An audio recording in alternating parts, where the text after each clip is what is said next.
I've been asked to address resolving discovery disputes with civility. I'm happy to do so. There are a number of problems that I see with discovery disputes and the lack of civility, and as a magistrate judge in the federal court here in Indianapolis, I see quite a bit of that. Fortunately, most lawyers do a really good job, and we don't have as much problems as some of the districts have, but from time to time we do have some disputes. And it's fascinating. One of the things that I think lawyers don't use, which is right on their desk, which is one of the best ways to avoid discovery problems and promote civility, is a little thing I call the telephone. If you just pick up the phone and call the other lawyer, so often you can resolve a dispute before one even starts. Instead, what I see is that lawyers frequently send emails back and forth to each other, or simply don't communicate at all. And then what happens is a dispute lands in court, lands in my lap, and I'm forced to resolve it, which I'm happy to do, but it's a dispute that frequently could have been avoided had the lawyer simply picked up the phone and talked to the other side before that started. To give you an example, just the other day, I had a big group of lawyers in my office on a pretty big case, a wrongful death case, and they were scheduling depositions across the country on a number of matters. And one of the lawyers said, well, I picked up the phone and got everybody on a conference call, and Judge, we've agreed on these dates, and these folks are going to be deposed on these dates, and then we'll have this all wrapped up in the next 3 months, and then we'd like to come back and talk with you about getting the case resolved.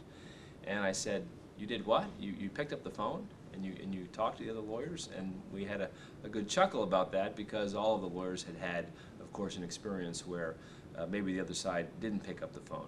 So there's an example where disputes can be resolved and avoided by simply picking up the phone. It seems so often that I can't get a motion to compel that's filed anymore without having attached to it all the emails that describe what the other side did or didn't do.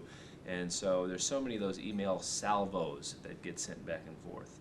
And if you can avoid those, whether it's picking up the phone or offering to buy yourself an adversary a cup of coffee and talk things over, it sure is helpful. Now, when you get to the point where you actually have a dispute, and I understand there certainly are disputes that need to be resolved, otherwise us judges wouldn't have much to do.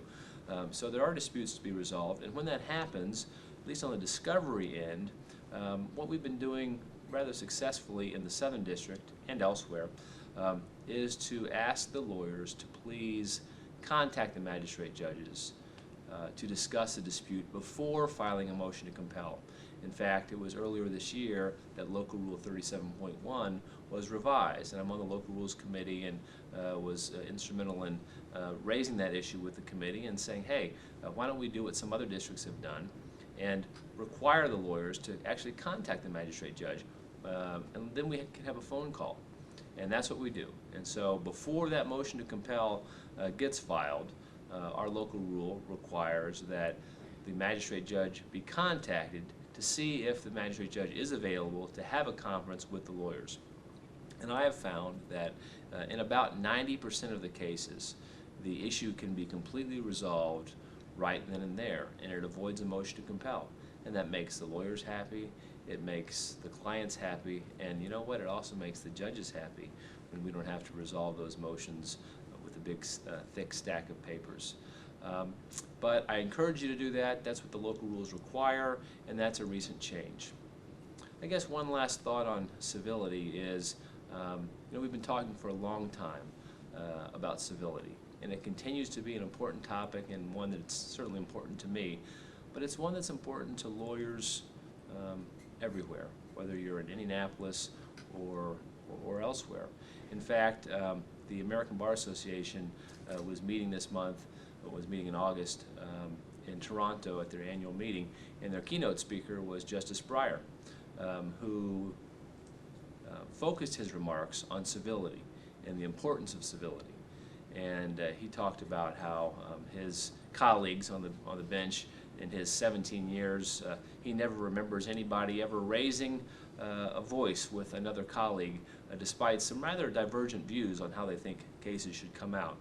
And then there's some discussion, I believe both by him and also the president of the American Bar Association, how different branches of government have had some problems and had some bickering, which has been unfortunate.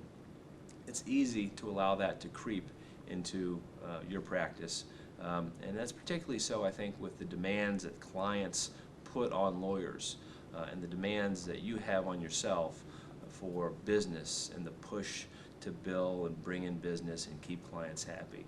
But it's also been said that civility costs nothing, and the benefits of being civil are great. So there's really no reason not to be civil. So I encourage you to be civil, to encourage others to act that way, and to utilize some of the factors and procedures that I've suggested in helping you be more civil in your practice.